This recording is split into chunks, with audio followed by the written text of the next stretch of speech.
Okay, what do you want to do tonight? The same thing we do every night, Pinky. Try to take over the world.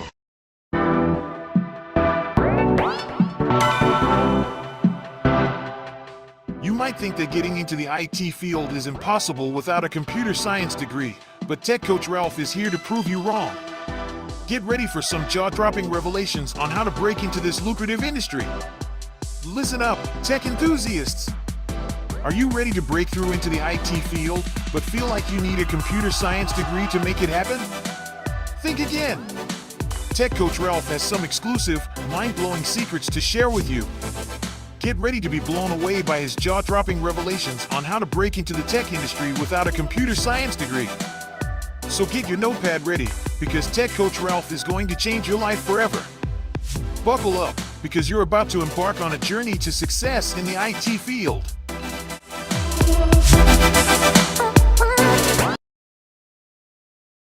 Are you ready?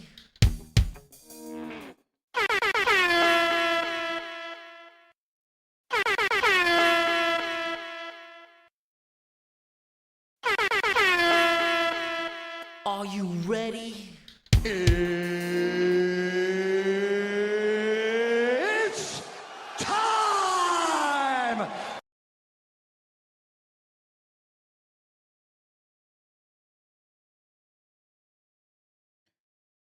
Welcome back. Welcome back. Welcome back. Today is Tuesday, May 7th, 2024. We are already on the 7th day of May. Can you believe that? Like, time is zooming by. But guess what? Another day, another opportunity to be great.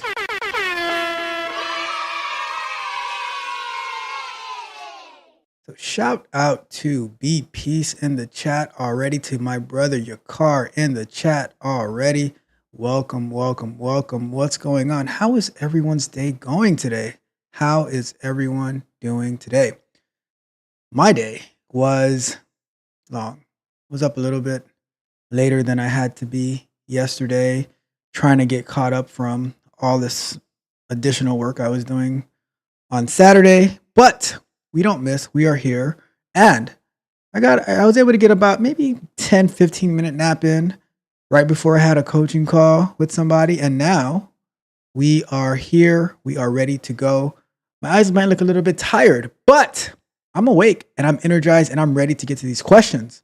So let's go through our agenda real quick, and then we will go into our announcements, housekeeping, and then we shall get started with Q&A night, because Q&A night is one of my most fun nights of the week, because we get to have some fun answering these questions, see what the not the consumer sentiment, but the job market career sentiment is out there, which is, it's closely related to the consumer sentiment.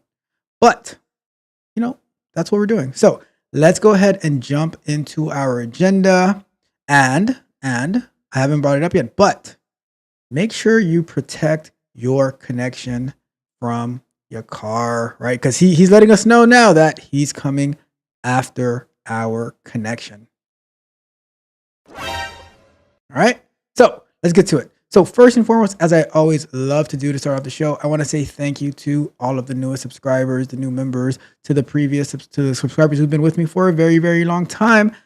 And, I really, really appreciate you all. You guys are the reason that, I'm not going to lie. I'm also the reason that I'm here, because I love to learn. I love to explore, but you guys make it easy to do all that stuff, because when you have an amazing audience like you guys, it's so much fun to hang out, collaborate, plan, all this good stuff that we do, like the numbers show that we just started on Saturday mornings. That's been absolutely amazing. I've been learning so much.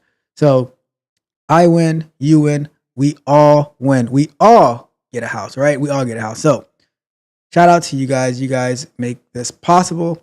And then shout out to the tech barbarians who, keep putting in that work day in and day out. I have them working on mobile automation, mobile testing, working on Node applications, Docker, all this type of stuff, so that they can separate themselves from the rest of the crowd, and they're going to be the ones who come for everything. Did you say everything? Yes, I said everything. So if you're not putting in the work, remember, this is what you're going to hear at the end of the day. Congratulations, you played yourself. And I don't want you to hear that, all right? Because what comes after congratulations, you played yourself, this is what comes next. I'm in a bind, Nate. And Nate can only do so much, all right? Nate can only do so much. So let's get our act together. Let's get our act together. On Monday, I spoke about why you need to put yourself on a performance improvement plan, on a PIP, because I don't want to have to do it for you. All right. So let's get it together. All right. No excuses, no complaining, no whining. It's your life. Let's get it together. Right. So with that being said, let's continue.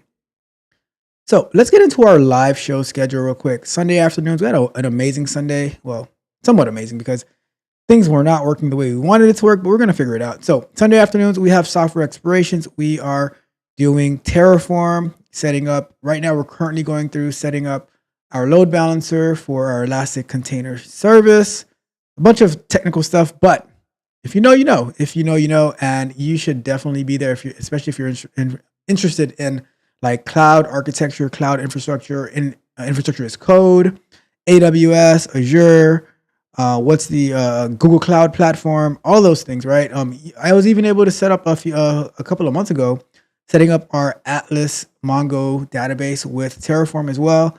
You know, we're doing all the work that we need to do.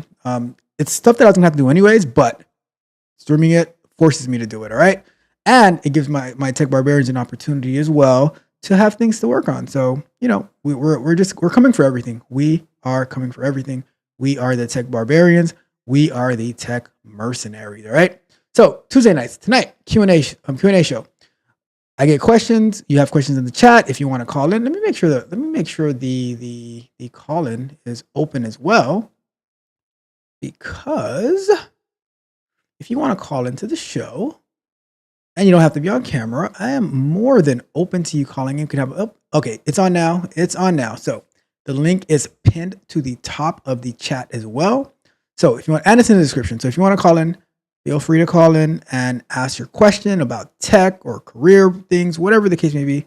I am here to answer your questions and we're going to get it in. All right. We're going to get it in. All right. So then we have our Thursday nights where we do software explorations.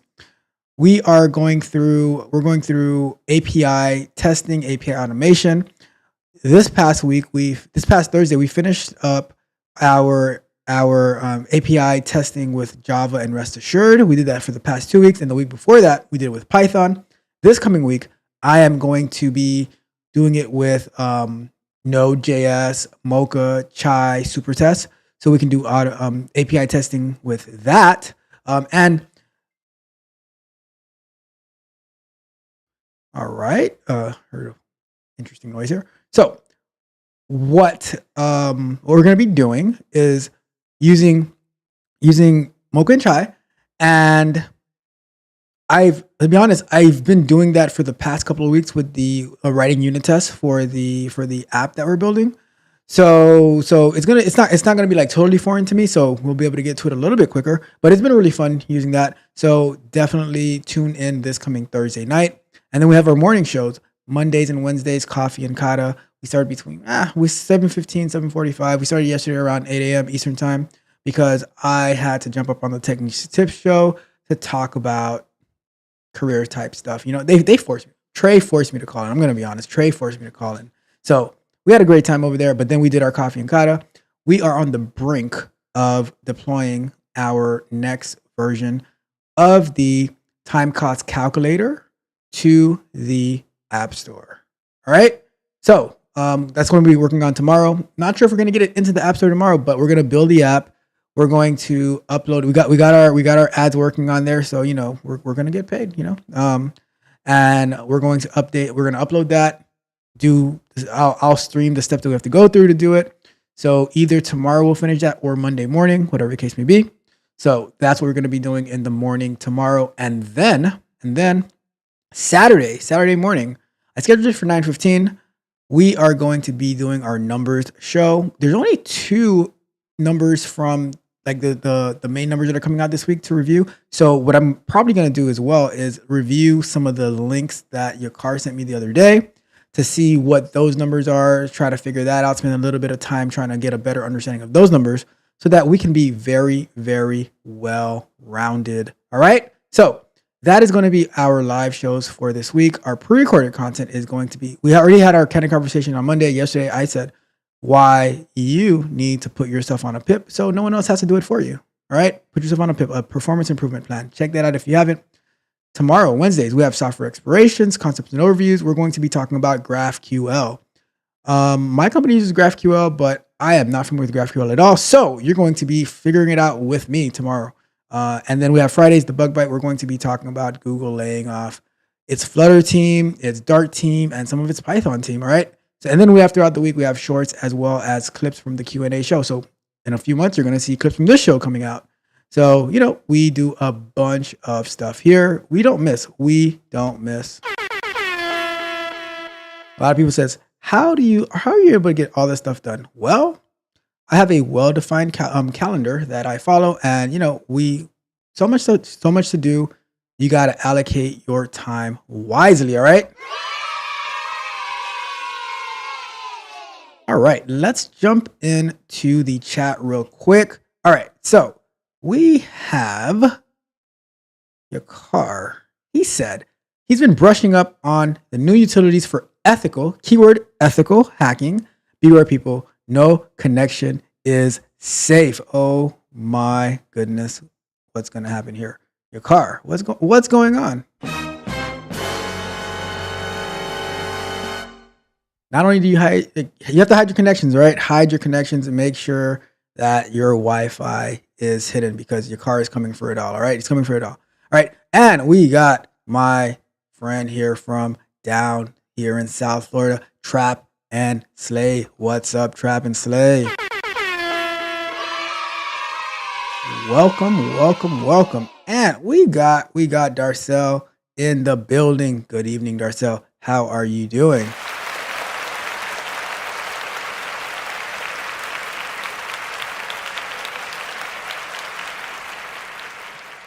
And last but not least, we have the VP of Data Engineering and Analytics himself. We have Mitch in the building. Says, ladies and gentlemen, have no fear. Mitch is here. Okay. We the best. And the reason that, by the way, with all disclaimer here, the reason that Mitch is the VP of data engineering is it's not because of any merit or anything like that. It's because that's the only way I can get him on a non-compete. So he cannot leave to any other channel or group or anything like that. But it's not through merit. It's not through anything. It's purely nepotism. And that's the only way I can enforce the non-compete. All right. So what's up, Mitch?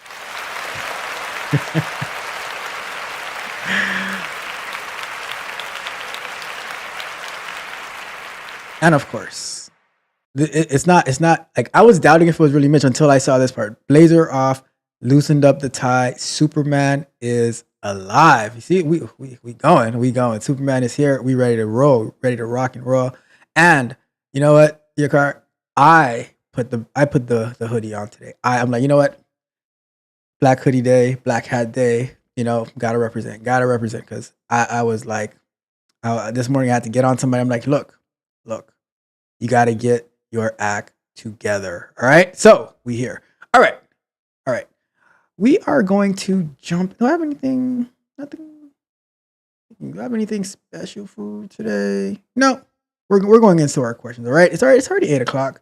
I need to get some rest today. So we're going to jump into the show. We're going to answer our questions and then we are going to, we're going to make it happen. We're going to make it happen. All right. So let's get to it. But before we do that, do me a big favor. Go ahead and like the video, share the video, subscribe to the channel, hit the notification bell so you can know every single time that we go live and drop new content. And if you are in need of one-on-one coaching or exclusive content on how to level up your career skills and your skills in general, right? Your mindset, all that stuff, go ahead and check out the Patreon at www.techcoachralph.dev, where you can become a tech barbarian, get one-on-one coaching, and level up today. All right. But we're ready to get into our questions of the day.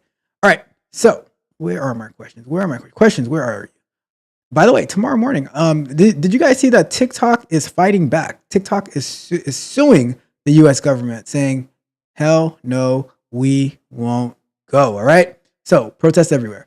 So gonna review that real quick tomorrow morning in our Coffee and Kata show to see what is this lawsuit that TikTok is waging against the U.S. government for trying to shut them down. All right. So that's just throwing that out there. Tomorrow morning, we're going to be doing a lot of cool stuff. Check it out. All right. So let's get to our questions. This is our first Q&A for the month of May. All right. Got stuff everywhere here. All right. Let's go to pick some things up a bit.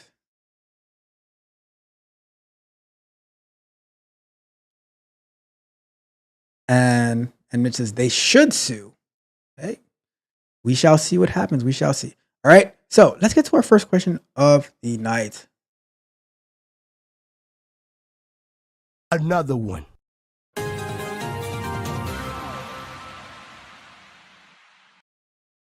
So this one. What should I do? I'm at a crossroads, coding or process.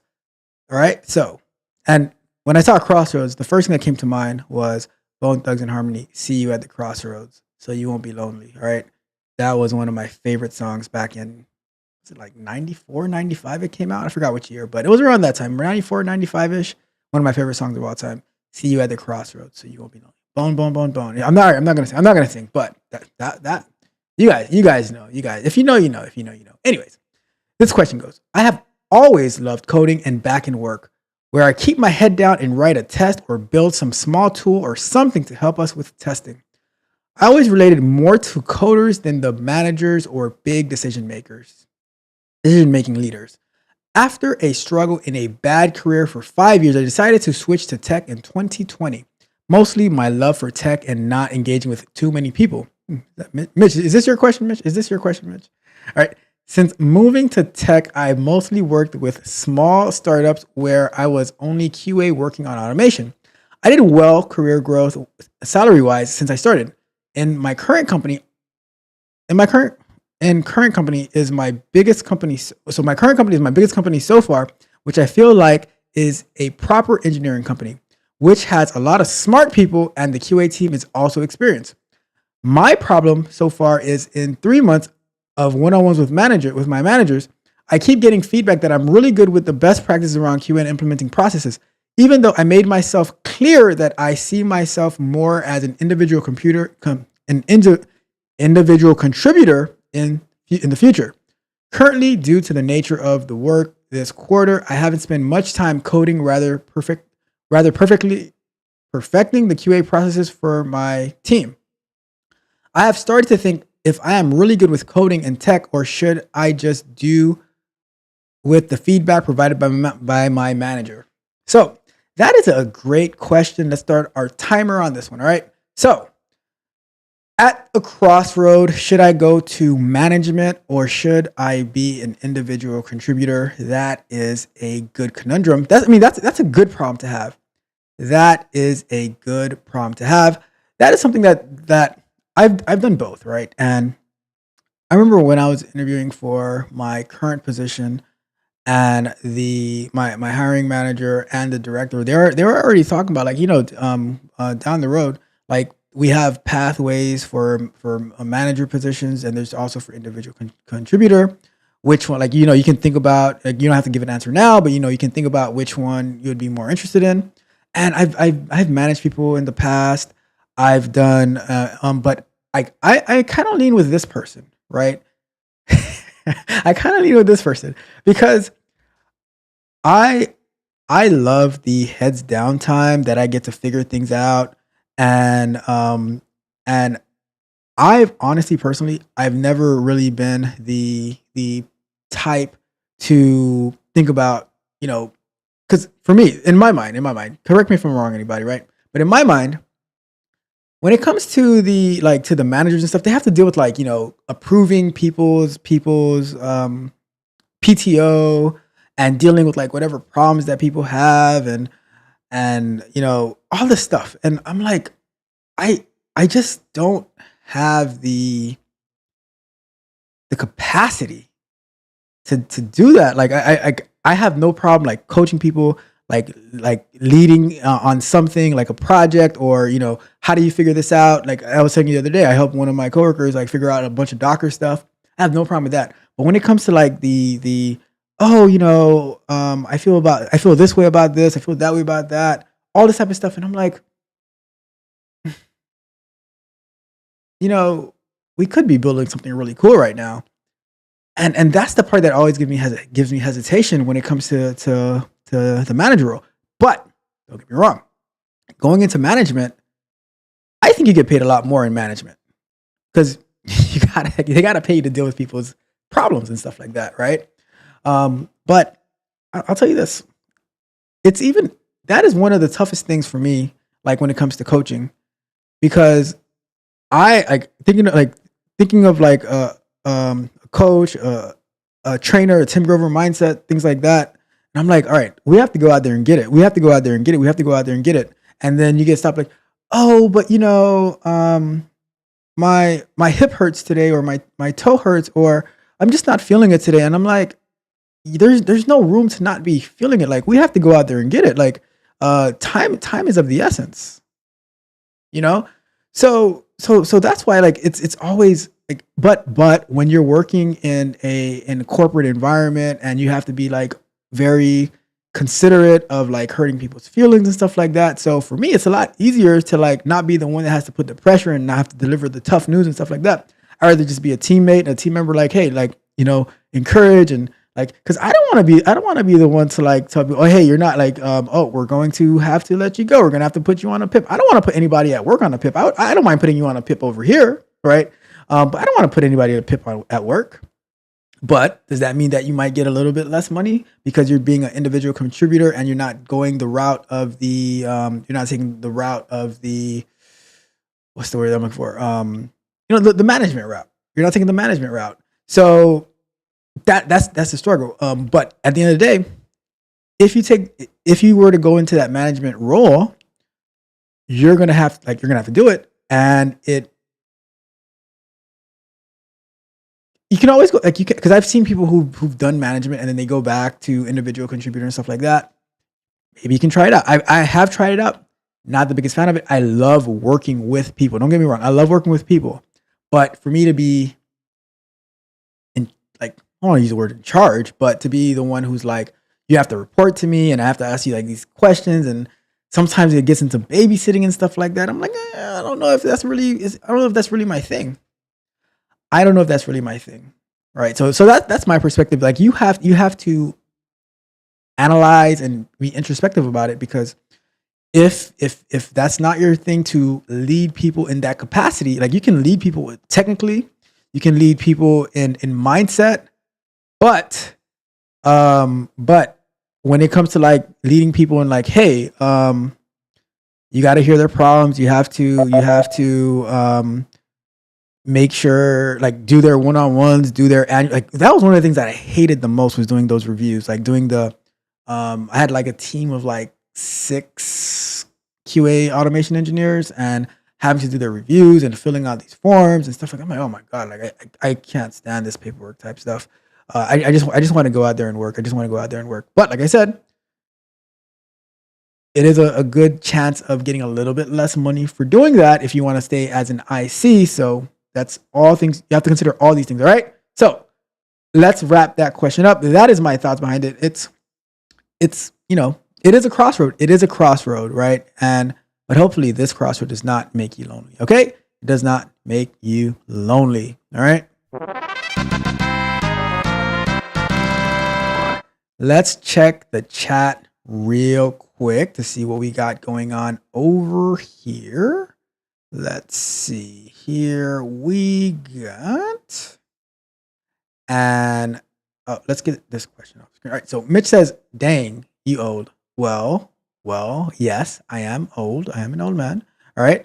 And we have somebody new in the building. Shout out to you. Welcome.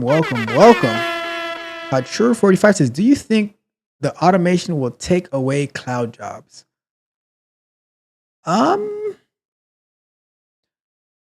Not necessarily. It depends on. I mean, at the end of the day, right? Automation taking away jobs all depends on what the job is.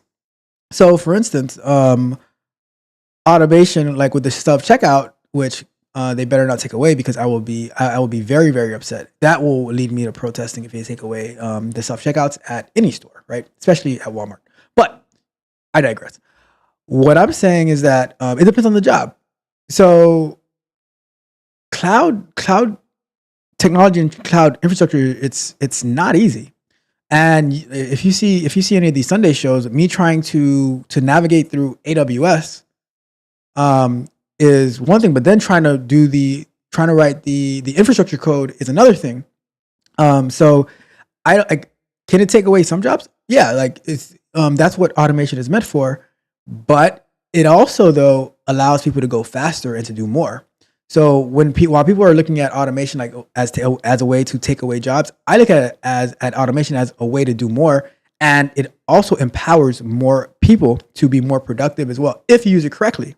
Now, if you're using automation to say, "Hey, can you tell me who had this lyric in like this particular lyric for this song, or who won this battle of rap or stuff like that," then you're kind of wasting your time. But if you are using automation as your assistant, then you can get so much more done. I forgot where I was at the other day. I think it was on I don't remember where I was at, but I was saying that like I have an AI assistant that I was on Technical Tips yesterday.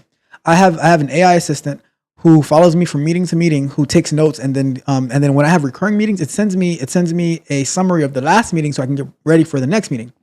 I have something to generate shorts where I put in like the full video and then it generates the shorts for that, and I can use that and post that throughout the week. I have like different stuff like to generate images, all this type of stuff. And guess what? I wasn't gonna pay somebody to do it anyways. Right? I wasn't gonna pay somebody to do it anyways. So I use automation to help me, but then like when I'm doing like the actual work, that's my intellectual property, and I'm still using Google, still using Stack Overflow, all that stuff. So it depends on the cloud jobs because there's many different cloud jobs. Can automation take away the identity and access management? I don't see that really happening, but I do see it helping the identity and access management engineer to be able to get their permissions down right. But you can't just rely on automation to do everything because somebody needs to oversee it, you know? So that is my thought. Great question though. I love that question. Couture 45. That was an amazing question, I must say. And Mitch, you saw I said, is that Mitch's question? That definitely sounds like a Mitch question right there, you know? And then Mitch also said, funny though, everyone been trying to get me to go into management. I keep saying no. Like management is a lot for me at least. I think it's a lot of stress and dealing with a bunch of people. I'm like, I don't know. That's just me. That is just me. That's ever like, I don't know. Maybe I have PTSD. Your car hit us with, he has to realize he is good at QA because he understands the tech and coding. He should ask for a raise on the basis of his skill set alone. That is a fact right there. And here's the thing, something that I've like, which I'm sure like pretty much everyone in here has seen this as well. The raise comes when it's time to go to another company, because typically you'll get like a 3 to 5% raise and stuff at a company. Like to adjust for the cost of living, although inflation is like at 8% now or something like that. But when you're able to, if you have the skills, like your car is saying, you companies will pay you like 10, 20, $30,000 more to go to them, you know? So it's all about how you negotiate and put yourself out there. It just depends on the situation, right? And Mitch says you gotta know how to deal with multiple personalities. Exactly. Which I already look what I gotta deal with here. It's stressful planning still going to West Coast. Yep. Know what you mean. And your car said, if you need me to work HR, I got you. I don't mind. Hiring people. Oh my goodness. See? Yeah. That's what y'all get.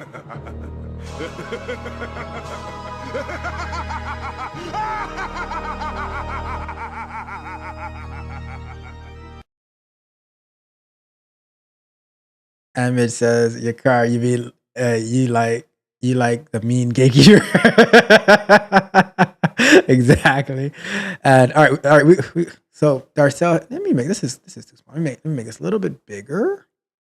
Let's do it that way.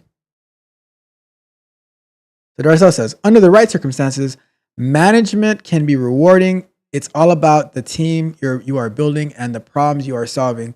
You leave your imprint on the organization, but have more work. You are totally right about that as well. I 100% agree with you. But like you said, you have a lot more work, and guess what? So part of management, right? So you have something to do. Yeah, like things have to get done, and then someone on the team gets sick, and now you have to deal with that. And it's just like so much added. Which guess what? That's why they get paid more though. Like they have more work, but they get paid more. So I don't knock it. I'm just saying, like, for me, like, do I want to take on that extra task? Because think about it like this: if I have to like manage and worry about like 5 people or however many it might be, then I also have to like, all right, so now I have to like, if they have an issue, then I have to like drop what I'm doing and figure that out. And people have emergencies and stuff like that, where I can just like, hey, let me worry about myself. I don't know. It's just me. And Mitch says, Darcel, you sound like a commercial. That's messed up. Mitch, that was uncalled for, right? Uncalled for. And it says, I was saying it's stressful being here. See? All right. You got it. It's mixed. All right. It's mixed. I totally understand what everyone is saying. Some people are made for management and leadership. I always separate management and leadership, because you can be a great leader, but you don't have to be a manager. And you can be a great manager, but you're not the best leader. And some people can be both, right? It just depends. But because managing people is like, making sure they're okay and things like that. Leading them is like, all right, this is the mission that we're on. This is the plan that we're going to do. And it can be totally different things, So that's my thought behind it. All right. Anyways, let's get to our next question. I'm not even gonna address this right here, right? I'm not even gonna address that. All right. So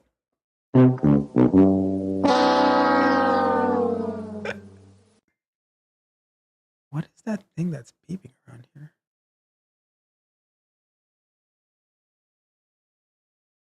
I don't know. I hear some weird noise over here, but whatever.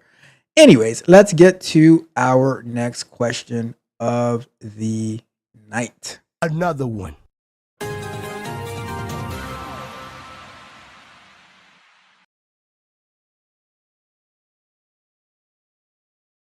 Let me find there we go.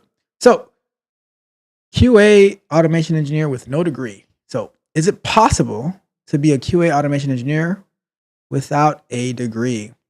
So, it says is it possible for someone with a drive for learning various coding languages and frameworks for API and end-to-end UI testing to break into the industry, having no college or university experience as well as no professional experience? Is the quality assurance sector as saturated with junior candidates as web software developers? So those are 2 questions that I will happily answer for you. So the first answer is it possible? Yes, it is possible. Is it probable? Somewhat probable. Is it easy? Certainly not easy. It is not easy at all. It's what? All right. Almost forgot. I got it. Got the clock up, right? So why is it not easy to break into the, QA, web, software engineering, whatever field it is, without university or college education? Well, The very first reason that it's not easy is because a lot of companies still put that as a requirement on their job postings. So I'll give you an example of how you can get into the field without getting a college degree, or a college degree or professional experience in QA or in software engineering, whatever the case may be, right? How can you get in? So pretty much the question is, how can you get into this field without some of those requirements? So you have to get into that company at a much lower level and then work your way up. That is the way that people build that experience without the, because when you see on those job postings where they say, oh, you need to have a college bachelor's degree in computer science or some type of IT field, or equivalent experience. That's the or part, right? But you're like, well, how did you get that experience? Well, the way that you get that experience is, let's say you started off in a company in technical support. I was just having this conversation with a tech barbarian, right? Because they said like, oh, should I apply for this job or that job? I said, honestly, whatever you apply for, you just need to get something that's going to get you in the door, because you don't have you don't meet the what they're posting one for one, right? You have the skills. Trust me, you have the skills, but you don't have the experience that they're asking for, and you don't have the education requirements. Does the education really matter? Do I think that getting a bachelor's in computer science is going to make you a better software tester? I don't, because they don't teach software testing in college from what I've seen, from the people who come out of college into QA, and from when I look up the curriculums in colleges, I've never heard of someone, the most I've heard of them say is, oh, I learned about unit testing, right? But even that's minimal. So I don't think you need that college degree to do it, but that is one of the as Mitch was saying, the gatekeeper, right? They say, all right, let's just a way to start separating people to say, okay, what type of work did they put in? Now, it's possible, but I always recommend to get into IT however you can. If maybe you have to start working customer service for a tech company, and then you start mingling and interacting with people within the company. Like, hey, let's say you start making friends with the QA team, and you say, hey, oh, I'm also interested in QA. I'm taking this course. Start talking to the hiring manager. Start talking to the other people in QA. Not the hiring manager. Start talking to the manager in QA. Start talking to some other QA people. Or if you're doing it for software engineering, same thing. If you're doing it for cloud infrastructure, same thing. If you're doing it for cybersecurity, same thing. Talk to those people. Build a relationship. If they're doing agile, if they're building stuff and they're saying, oh, we're having a sprint review on this day. Say, hey, if you're at customer service or tech support, say, ask your boss, hey, can I take a 15-minute break at this time so I can attend the sprint review of this team that has the QA people or the software engineers, so that, one, you're showing your boss initiative that you care about what is going on with the company. You're showing that the QA team that you care about what they're working on, or the software engineering, you care about the products. It makes you a better at supporting the product. Another thing I've heard is a lot of people and this I get this a lot on with Joseph and Trey, and some people that I talk to, it seems, you can't quote me on this because I haven't seen it for myself, but it seems that it's an easier route to get into tech is going into tech sales potentially.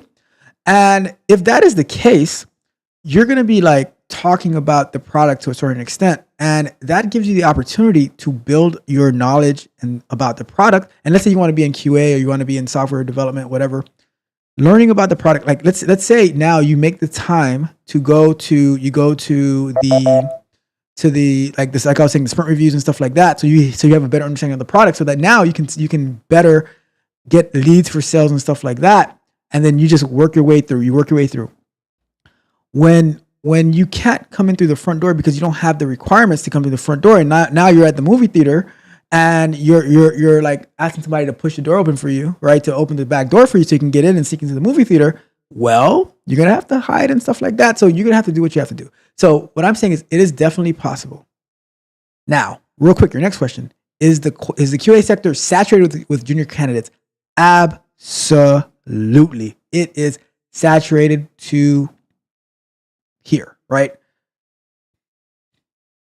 How many, like, I can't even tell you how many people are going into boot camps. If you look at Udemy course for like QA, it's like 100,000 people taking these Udemy courses, right? Which the information is great, don't get me wrong, but to think that you're just going to take a course or a boot camp and then you're going to be able to get a QA job, like doing manuals, like my tech barbarian said, should I apply for manual QA jobs? I said, find me a manual QA job and apply for it. Couldn't find it, right? It's so hard to come but then like now you find this one job and now every single person who did like the thousands of boot camps that is being taken in the US by all these people say, oh, you're going to make $100,000 doing manual testing. I'm like, where, right? So now you have all these people applying for the same exact job. Oh, and if it's remote, oh my goodness. Everybody wants a remote job. Well, all the companies are saying hybrid, on-site, hybrid. They're not easily giving those remote jobs away anymore unless you are really, really, really good. All right? So that like you got it, like there's so much more you have to do, right? Because you get the various coding languages, you get the frameworks for API and end-to-end UI, but what I like, how is your Git skills? How is your Docker skills? How is your Jira skills? How much do you know about Agile? How much you know how to navigate through Jira? See, those little things is what's going to stand you out. How is your communication skills? How is your resume? How's your interview skills? And that's why you might have to sign up for one-on-one coaching to get all those things up. I make sure we get all those things up. It's not just, oh, I know how to write a little bit of automation code. I know how to write some code and stuff like that. I know how to test something. Anybody can learn that. But what are those intangible skills? Like, how do you deal with other people? Are you able to check out another branch, pull it in, and then start up an application? Whether you're doing it through Docker or just straight through the command line with Node and stuff like that. How are those skills? Those are the skills. Like, those are the things that I think keep people away from actually getting these jobs because they're not teaching you that in those boot camps. But I think those are the skills that you need to learn in order to make yourself stand out from the 99% of other people who are going for the same job that you're going for. All right. So, and don't forget, you also have competition by the people who have also been laid off, who have the experience. So why should they choose you, who doesn't have any professional experience or college education, versus the person who has the experience and has been laid off? So that's what you need to think about.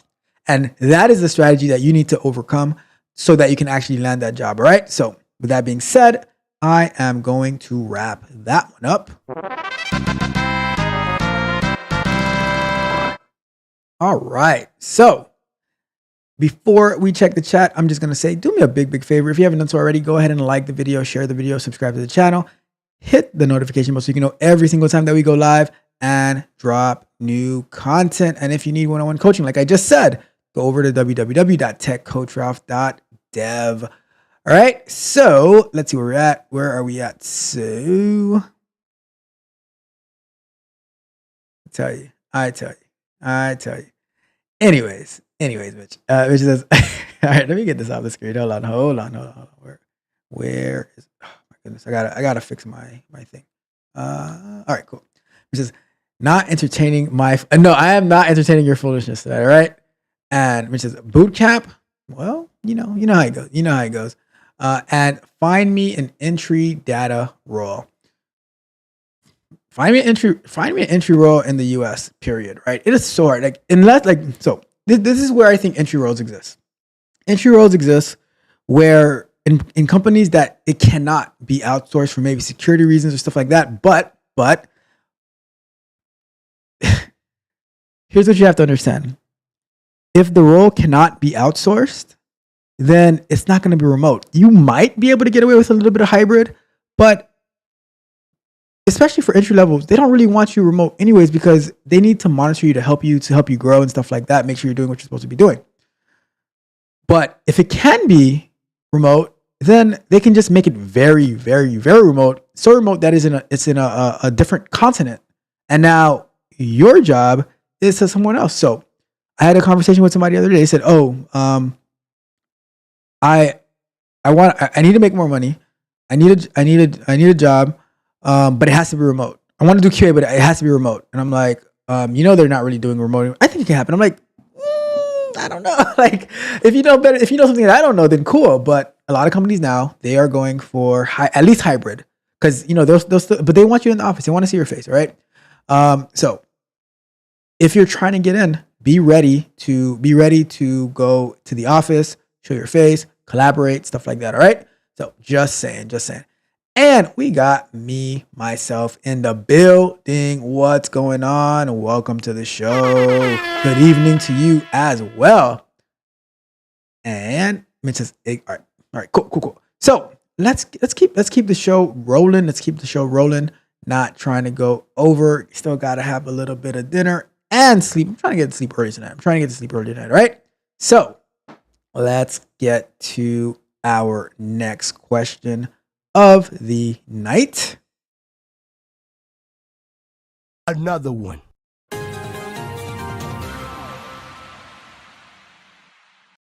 What advice would you give a younger self to become an industry expert? So let me get this off the screen too. Hold on. There we go. So let's start that over. Let's start that all over one more time, right? So let's go to another one. So advice to my younger self. What advice would you give a younger self to become an industry expert? I'm looking for advice from experienced software testers. If you could go back in time, what would you tell your younger self to become an expert? Were books/courses helpful, or was learning from others more valuable? Why? What type of companies are best for growth as a tester, and which ones should be avoided?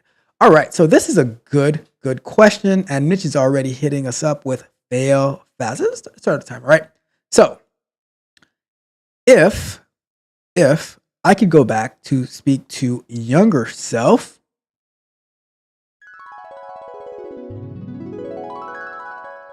so I would say to younger self, right?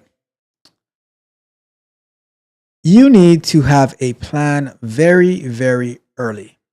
While it is definitely possible for people to pivot and stuff like that, I think one of the biggest disservices that we do to ourselves is that, and when I say to ourselves, I mean like to our children in particular, is that, and a lot of times it's just because we didn't know any better, right? But I wish I understood at the age of 10, 12, 13, a lot of stuff that I understand like in the past 5 years, right? One thing that I would have told my younger self was you have to be very, very what's the word? Like focused, and I'm not sure the word I'm looking for, but it's like very focused on what you're going to do in school, getting into college, right? Because a lot of times when we go to college, we have an excellent opportunity to hit the ground running. But we go out there thinking like, oh, it should be for fun and for homecoming and all this other stuff that it doesn't mean much to us in the grand scheme of things. I hear like people like old, like even way older than me, right? And they're still like, oh, I gotta go to homecoming and stuff like that. And I'm like, but what have you done in the past 20 years?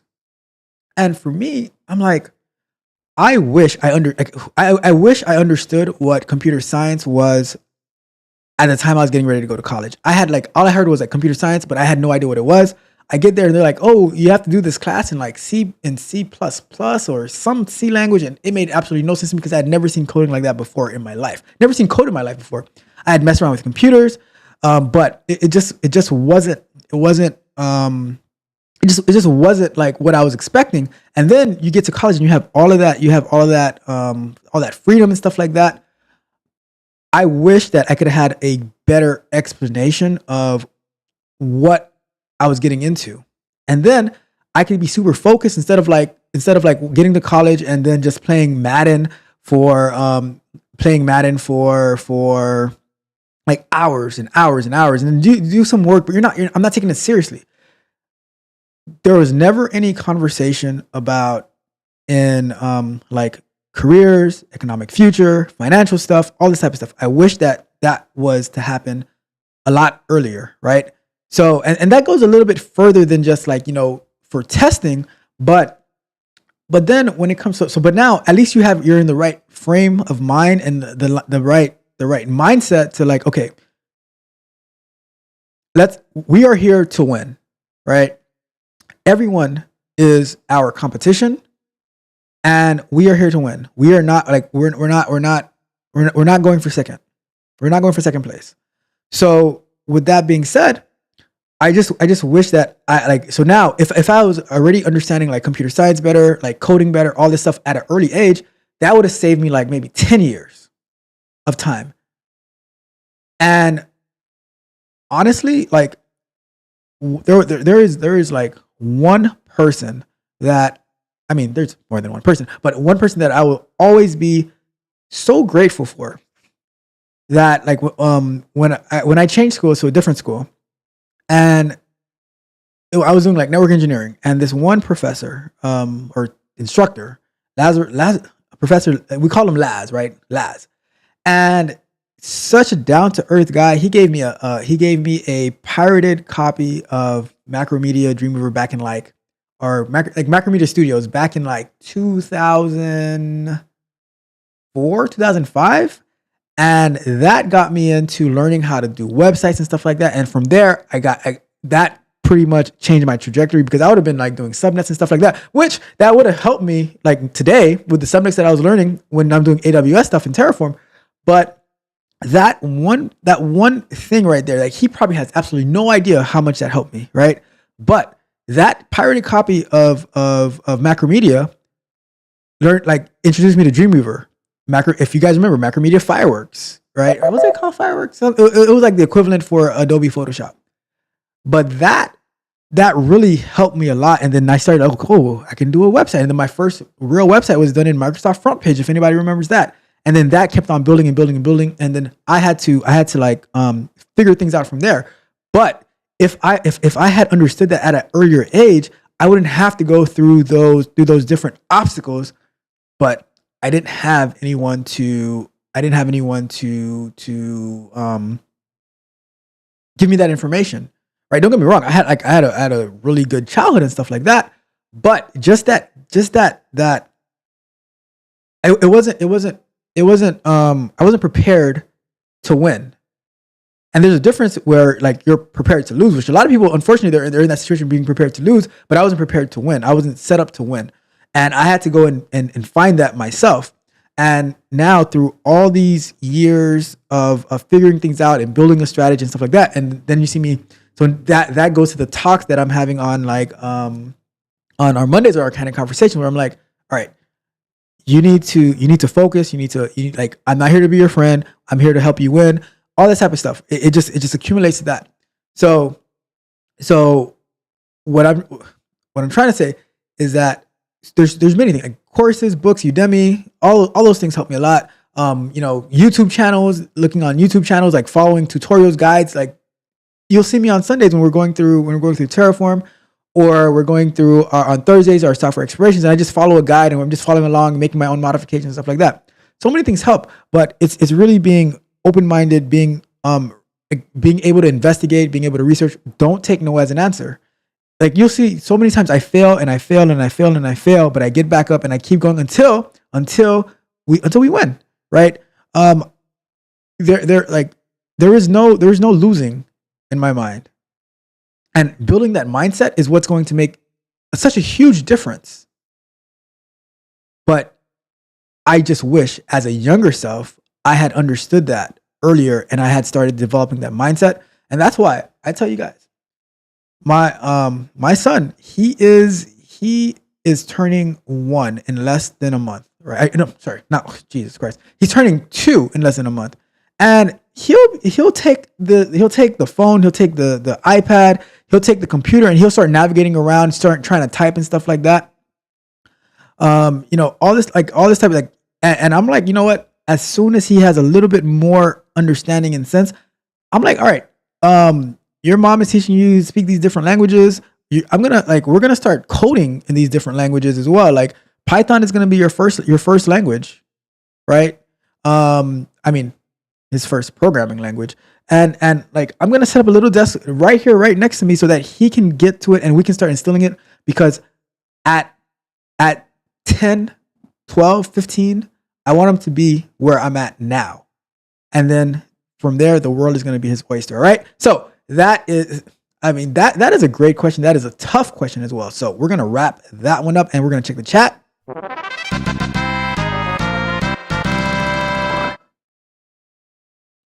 All right, let's check the chat. So, like Mitch said, fail fast. Yes, fail fast. Like, and I have a video on this channel called Failing Forward. Right? Fail fast, fail often, fail forward. Try to avoid going back, but learning from your mistakes to build upon. And like, to me, you don't fail until you quit. Right? You might have little failures. Like, let's say when we're running some code and we're running some tests and we get an X or it doesn't compile or something like that. That's just a temporary failure. But the win comes when things work. When things work, like, you see me like fail all the time. And I do it so you can see like this stuff is challenging, but the satisfaction when things work. Talking to a tech barbarian earlier today, and I'm like, you have to take time to celebrate yourself. Like, you really need to celebrate yourself. And like, oh no, I just keep going. I'm like, no. Even if you take 10 minutes, 15 minutes, like, oh wow, I really did this. And I said, you know what? I want you to take a look at the David Goggins, the cookie jar video analogy type thing about, building up that cookie jar. So whenever you feel down, like, oh, I'm not cutting it, you reach into that cookie jar and you pull out like like your accomplishments, the great things that you have done. So knowing that if you could do that, then you can do anything. So build your cookie jar, right? Build your cookie jar. So like, that's the things that I think about, things that I use from a day-to-day basis. Mitch says being very strategic. That's a fact. Your car agrees. That's facts. And then we got my guy, Junior, in the building. What's going on, Junior?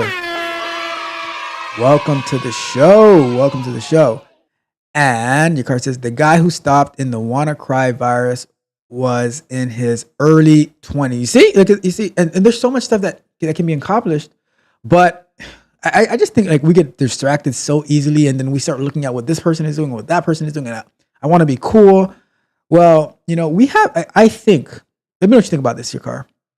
I think that we have the power to redefine what cool is. And for me, winning in the long term is cool instead of winning in a one day basis. Like, because a lot of people who we think are winning when we're young, look at them now. Where are they now? All right. And your card says the reward is worth the effort. That's a fact. All right. All right, cool. So we are going to get to our next question. Thank you guys so much. I really appreciate the feedback. That was a tough question. That was a very, very tough question. Let's get a sip of water. And wait, just 1 second. I almost missed somebody. We have, where is that? We got Miss Jennifer in the building. Welcome, Miss Jennifer. So good to have you here. The salute, coach, and chat. Salute to you as well. Salute. I think this is my first time talking to you. Welcome. So, you know what? because it's my first time talking to you, you get one of these. I appreciate you. I really, really do appreciate you. All right. So welcome, welcome, welcome. Any questions you have, feel free to ask. All right. So let's get to our next question of the night.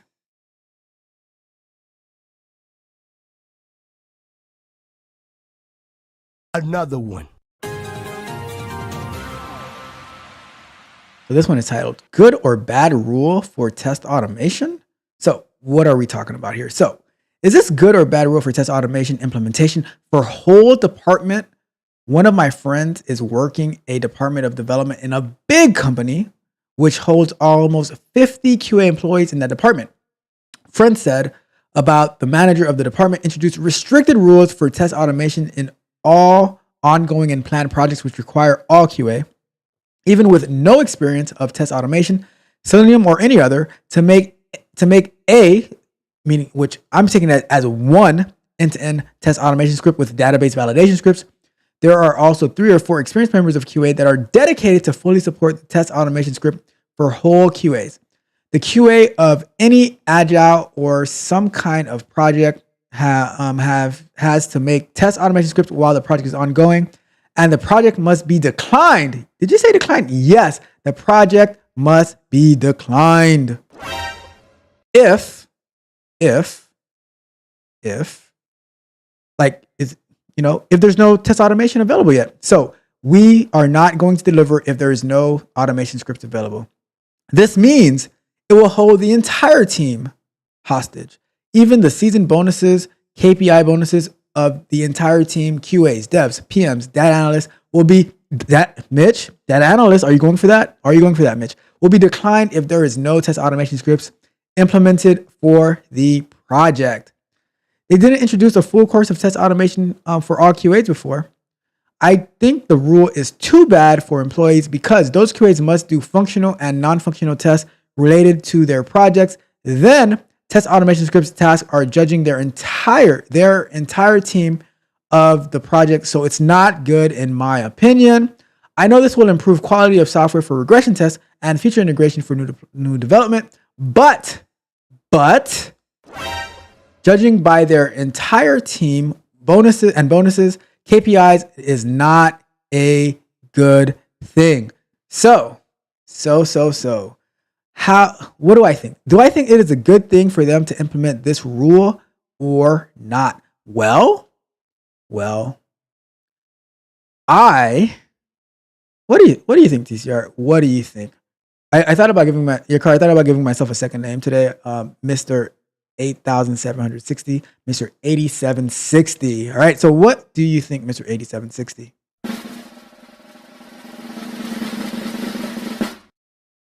I think that this is an amazing thing.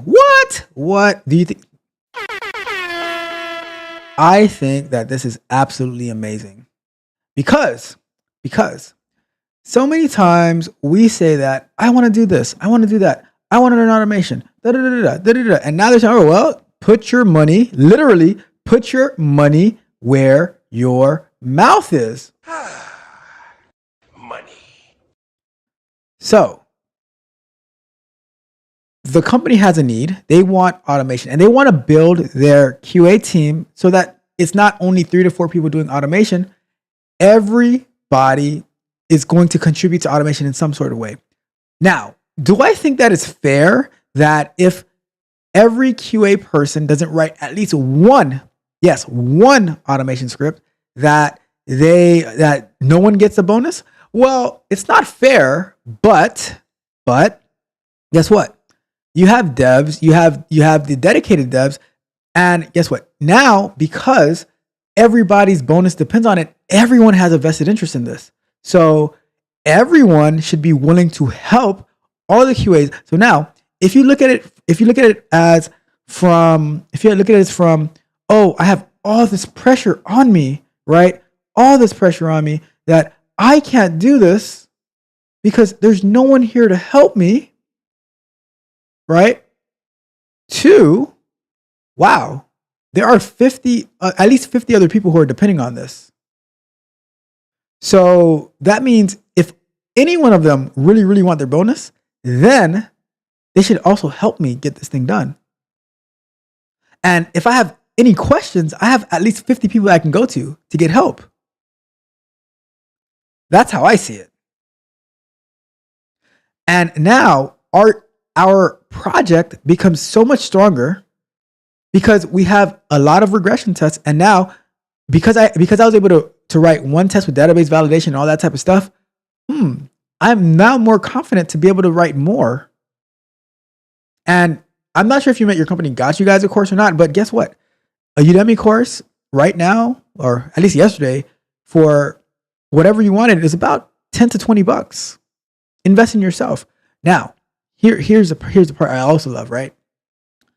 Where so you recognize that it will improve the quality of software, but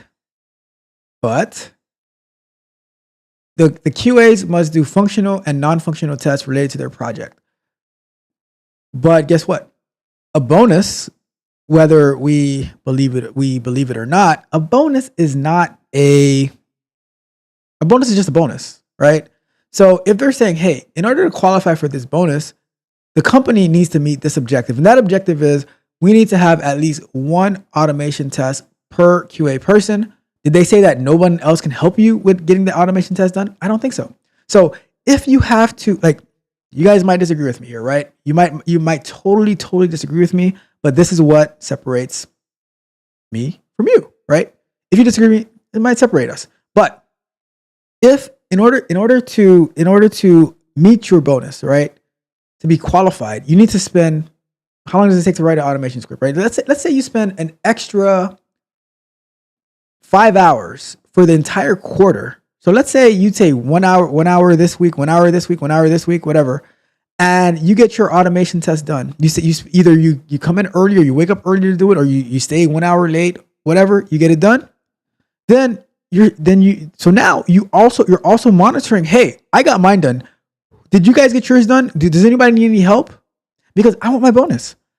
And I think it's more of a motivation to help you guys level up and get more skills than it is to the whole weight of the bonuses are on you. No, it's to help uplift. Everyone is going to be supporting you and trying to help you. If you don't understand something about code, you can ask developers and all that. Right? So I think, I could be wrong here. I could be wrong.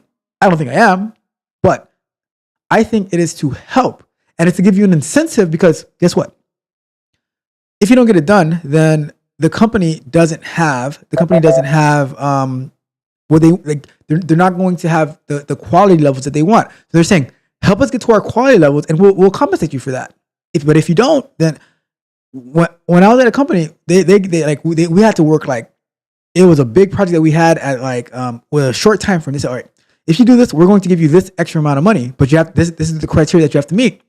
So we had to go out there and meet that criteria so we can get that money. Like, you got to do what you got to do. So stop the whining, stop complaining. My allergies are starting to act up, because whenever I hear complaining, that's when my allergies come in. All right. So get to work. Like, instead of complaining about it, start writing your code, helping everybody else get it. All right. So that is that question. Let's wrap that one up.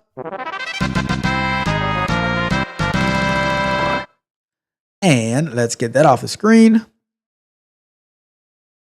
Let's check what the chat has to say to this one.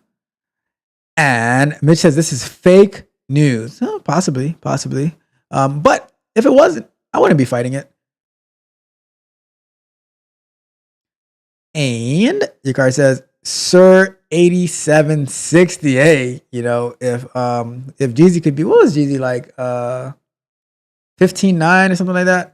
I could be Mr. 8760 or Sir 80. I like Sir 8760. And Mitch is like, Yakar, he's sick giving himself a name. Hey, when you got it, you got it. All right. When you got it, you got it. So I'm just doing me. I'm just doing me. All right. Get some water. Guys, do me a favor. Go ahead and like the video, share the video, subscribe to the channel, hit the notification bell so you know every time that we go live or drop amazing content like we do every single time, every single day. All right. So let's get to our next question of the night. Uh-oh, this is going to be a good one. This is going to be a good one because I hear a lot of people talking about this. We reviewed this on our news yesterday, and now somebody is asking about it, right? So let's get it up there. Another one. Are hiring managers faking job openings? So I've been wondering about something lately regarding the current job market. Has anyone else noticed a trend of ghost job postings? You know, those postings that linger for ages, maybe get interviews scheduled, but don't actually lead to anyone getting hired. I've heard those theories that some hiring managers might use these fake openings to justify pressure on existing employees. Look, we're trying to hire help, but no one's out there. Avoid actually expanding the team. They want existing employees to pick up the slack instead. I'm curious if anyone currently employed is seeing anything like this from the inside. Is this an actual problem or just something we talk about amongst job seekers? This is going to be a good one because I have been on the inside. I'm an insider, right? I'm an insider. So I've been on the inside for a very, very long time. And I can assure you, well, I can't assure you for every company, but I can assure you for every company that I've worked at, that no one is going to waste their time doing a fake job posting. What do you think we do all day? Like, we're just like if I would be so annoyed if one of the recruiters was to have me interview someone for a fake job posting, because I have so much work to do on an everyday basis. I have work to do every single day, that when I have to go and take an hour out to review somebody's resume and their project, or I have to go and I have to interview somebody to like for a technical interview or something like that, that takes a lot. That takes a lot. And to go through the whole process, right? So I think I'm trying to see what's the nicest way to say this. Okay, this is the nice way I can say it, right? A lot of the jobs that you apply for, you're not qualified for, you don't have the skills to do it, right? Simple as that. Straight to the, we're not friends. I'm here to tell you the truth, right? You're not qualified for it yet. I saw someone sent me like, hey, I saw this job posting. I was wondering if I could apply for it and stuff like that. And they didn't have the skills yet. And the job asked for like 10 years of experience and stuff like that. Like, oh yeah, but I know somebody in the company. Like, you can apply for it, but do I think you're going to get it? Like, don't waste your money on me helping you mock interview for a job that even if you were to get, you might not be in there for very long. A lot of people, like, they just, after they finish their course, they just start applying. And I'm like, that's not the strategy. That's not the strategy. Is it possible, like, out of all the companies that are out there, is it possible that some of them are doing fake job posting? Of course it's possible, right? I just don't really see it happening that way because we just don't have the time to do it. Something I've told you in the past, hiring is very, very, very expensive. If I have to interview 10 people for the same position, and like that right there costs my company a lot. And I'm not the only person interviewing. We have recruiters, we have the hiring manager, we have like, and then once it gets to like these interviews, it's like me and another person who's interviewing. Then it gets to like the panel interview where it's like 3 or 4 people who are interviewing a person, and then they have to talk to the director and stuff like that. That is like, it has to be at least like a $10,000 to $15,000 process to interview a bunch of people. So do you think that if we had the opportunity, because I don't like interviewing people, right? I'm good at it. I like, and I do it because I'm trying to get the right people in. But if I could find the right person on the very, very first interview, if we could find the right person on the very, very first interview, we would do it, because we would rather be coding and building software than having to talk to a random person for about an hour that we're like, if we don't hire them, we'll never see them or talk to them again. And then to prepare what questions that we're going to ask. So you have to prepare about it. Then you have to talk about it after, make a decision and stuff like that. Fill out forms, all this type of stuff. Like, so I don't know who is wasting the time doing this stuff unless they don't have anything to do themselves. So that is like, so that's the part that I always get like, where are you guys getting this information about these fake job postings? Like, and guess what? Right? Me being inside the company, I don't like when I see job postings, I don't think about like, oh, they're trying to replace me or not. Like, we're just working. Now, if you're not working, maybe you're thinking, oh, they're gonna replace me. But I don't know what's going on in HR and who's hiring here and hiring there. I only know when someone's being hired when they say, hey, are you available to interview on this date and time? I'm like, oh yeah, sure, no problem. But I don't follow this. Like, so when you're talking about like, where are you getting this stuff from? See, I think it's something that you guys talk about amongst yourself because you're not putting it. You guys have too much damn time. So I see this every single day. Instead of posting and liking and sharing the nonsense that people are posting about, oh, this is my favorite one. Oh, companies need to do this. Companies need to do that. And I'm like, you're like, wait, you are asking for a chance, but you're also making demands. How about we don't do that? And I just goes to the person who's I can actually see is trying to level up and put in the work. That's how I see it, right? Call me crazy, call me insensitive, call me Mr. 8760, right? I'm just saying. Like you need to be building the skills that you need. I'm gonna give you this nugget right here. When the job that you're applying for, compare what they have listed there versus what your skills are, and have that be your study guide, your roadmap of what you need to build on. Take 5 jobs, find the commonalities between those, and that's what you need to level up on. What technology are they talking about? Like I said, do you know Git branching? Do you know GitHub? Have you ever looked at a pull request? Have you ever opened a pull request? What contribution are you making other than complaining about what a company needs to do? So that's my thought. You guys need to stop wasting your time. You guys need to get to work, right? Get to work. We are not friends. I am here to help you win. All right. So with that being said, let's wrap that question up for tonight.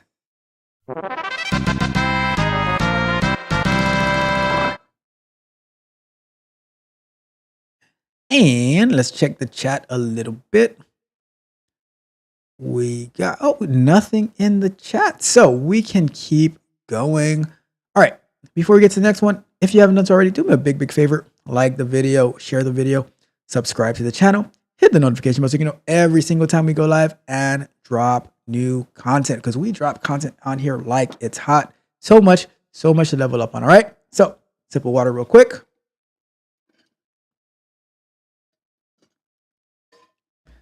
All right, we are about to get to our next one.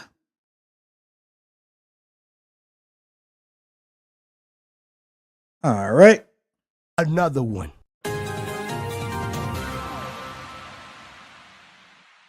Too many damn meetings.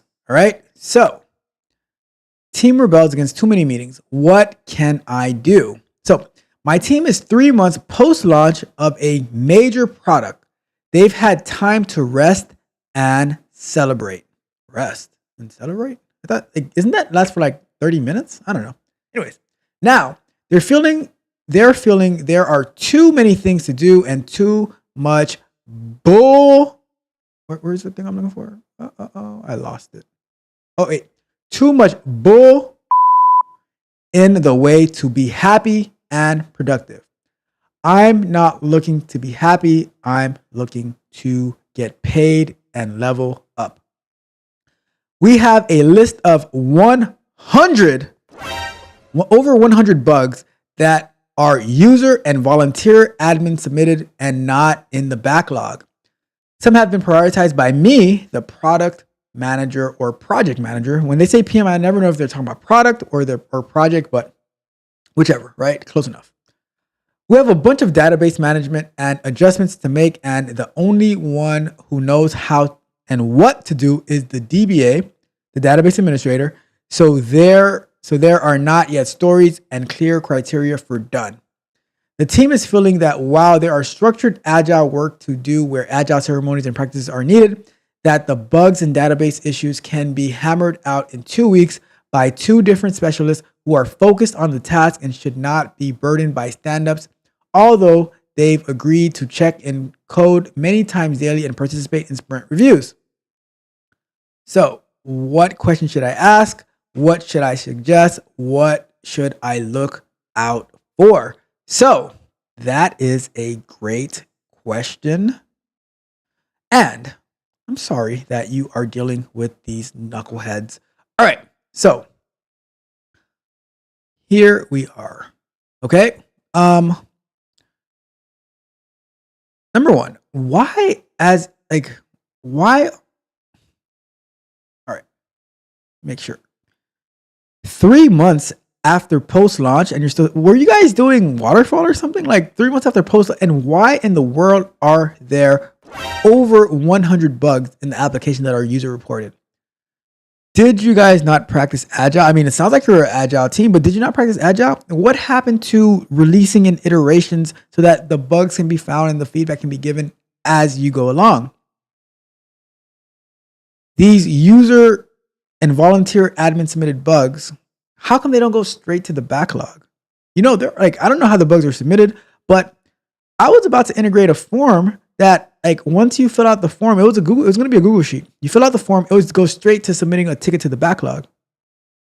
And then you would have to refine those tickets and things like that. So I'm a little perplexed here by how you, the PM, allowed your team to, where's the Scrum Master? You know what? Where is the Scrum Master? Where's the Scrum Master? Because how do you let things aspire? So now you guys are only dependent on the database all right. This is going to sound not nice, right? It's going to sound not nice, but remember, I'm not your friend. So does the database administrator have to go on a PIP? Does the DBA have to go on a PIP? Because how is it possible that there are over 100 bugs that are all database related? Now, if you're telling me that all of these bugs that were found, no one else has to have any involvement in getting these resolved, right? It's all on the DBA. I have reservations about the DBA now at this point. I have reservations about the DBA. Why, Mr. DBA, Mrs. DBA, that there are over 100 bugs that are all related to you? Where's the QA team? Where's the QA team? Mr. or Mrs. QA, why did you not find these database bugs? No, Mitch, no. That's for our Saturday mornings doing business as. We're talking about database administrators, okay? I don't understand what's going on here. What? Thank you, Yukari. Thank you. At least on a PIP, right? At least on a PIP. But I don't understand what's going on here. That I think you should ask these questions. The question that I just asked here. Hey, do we have a retrospective? Why a post-launch retrospective? Why do we have so many bugs? If we're using an agile methodology, why do we have so many bugs? And I would say no. Put your foot down. You're going to be part of this. We're all going to be part of it. We're going to have to test it because we're not going to be siloing off any work to have have some black ops operation happening where we're fixing these bugs in the middle of the night that nobody knows. And then, hey, we have all these database issues in the first place. So let's try to fix it and test it together. What is the test plan to getting this work? Because guess what? Bugs, defects are very, very expensive. Now you guys got your car started. Now you guys got your car started. Congratulations, you played yourself. Well, so much for that sound. But now you guys got your car started because now he's starting to fire everybody. He's starting to fire everybody now. Because do you know how much you cost your company when you let a defect get into production? It's very, very, very expensive. So, but guess what? It happens. But how do you get 100+ bugs post launch into? I mean, I guess 100 is always relative, right? But I guess I don't get it. I would say no. We are going to go through our if we didn't do agile the right way to start off, we're gonna make it right now. We're gonna make it right, and we're not gonna have two specialists. Because who's going to be QAing the work? Who is going to QA the work? How are we going to know if it's working right or not? So they're going to write their stories in a silo. They're going to do everything in a silo, and they're going to come back and say, "Oh, it works." And now you're going to waste the time of the users and the volunteers again, because most of this stuff should have been found by QA, by the developers, by the database people, because everyone is responsible for the project. It's not one person. Right? It's not, oh, it's on the software engineer. Oh, it's on the DBA. Oh, it's on the QA. Everybody, the entire team is responsible for the product release. It doesn't fall on one person. All right? So this is very, very concerning, but I'd say, you know what? Do it as a team. I'd rather it take another 2 months to get it done right than you send people off for 2 weeks and hammer it out, and then there's a bunch of stuff that's not working. This is totally unacceptable. All right? PM, stand your ground. Stand your ground. Say, hey, we're going to follow the right processes. We're going to fix the bugs in sprints and iterations and stuff like that. And that we're going to make sure that they work as a team, because we will not go back to the users and have them. When users find bugs, that just puts a hole in my heart. Because I'm like, no, we should have caught that first. Now, sometimes you just do some crazy things, don't get me wrong, but basic things, there shouldn't be 100+ bugs, right? It shouldn't be 100+ defects being found, all right? So let's wrap that one up.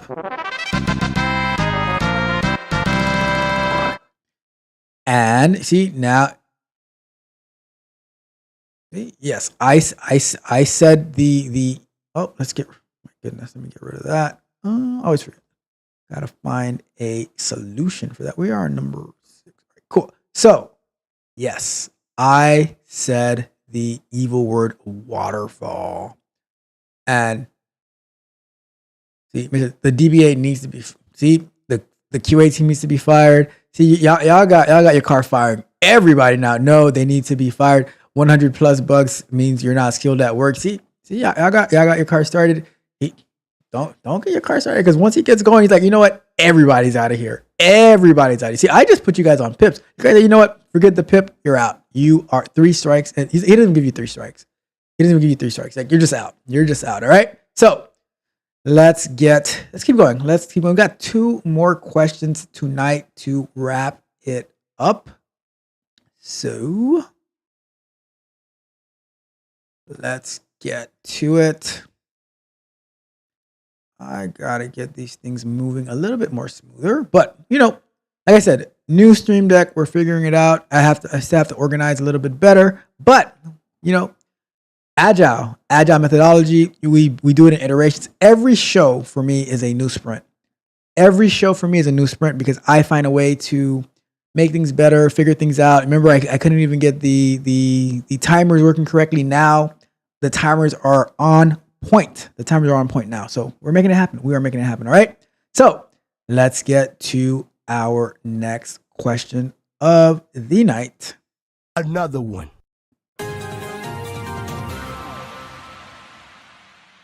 This one is for Mitch in particular. It says, men lie, women lie, bug counts don't? What?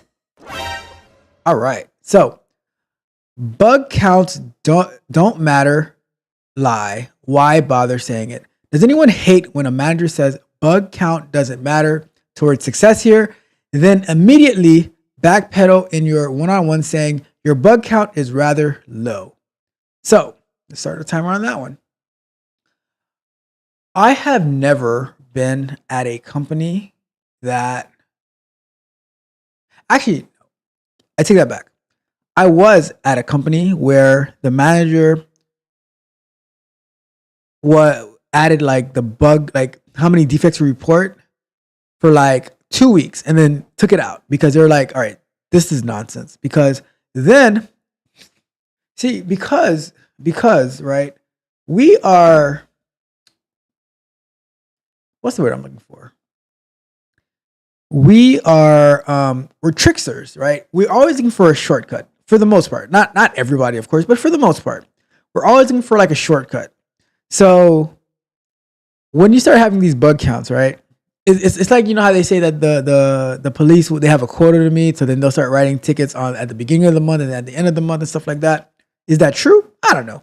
But here's what would happen, right? So you find a defect and you could report it as one defect, right? But here's the trick. What you're gonna do is you're gonna take that defect and you're gonna cut it into two because this is a defect here, but this is another part here that can separate, right? So now you're gonna have two defects, and then every defect that you find, you're gonna find a way to like compartmentalize. So there's one here, there's one here, there's one here. So now your one defect that could be fixed in like one swoop, it's like 10 different reports. And now the developer fixed one, then they have to go back and fix another one, and go back and fix another one, go back and fix another one. So that's why that particular manager said, we're not doing that. But in today's day and age, because there is a new idea, a new methodology in QA called shifting left. What does it mean to shift left? Shifting left means we are moving closer and closer to doing QA at the early stages, adding value in the beginning instead of sitting around waiting to find things to report and stuff. Let's say, hey, is it true that prevention is the best form of testing? Right? We prevent a defect from happening so that we don't have to find it, because the earlier you find it, the cheaper it is. So if you are able to say, all right, if we do this, this might happen, right? So then the developer is like, okay, that's a good point. We're not going to do it that way. And now are we creating money at that point?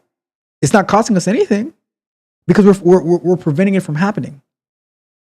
So with the point of that is, I don't know who you're working for, because that sounds like very, very old school thinking of QA. But if you are, working in maybe one of those QA mills where, there's a bunch of QA people doing manual testing and stuff like that, where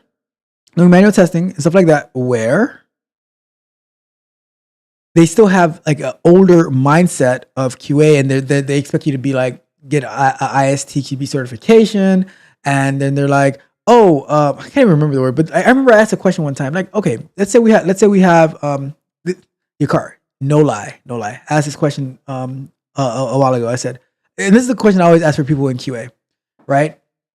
I always ask this question. Let's say you have an application that says, all right, between 10 and 50, this should happen, right? But it shouldn't work below 10 and it shouldn't work greater than 50. How are you going to test it? And then they start giving me all these little complicated. I'm like, look, I'm not that smart, right? Like, just give me numbers, give me a straight answer.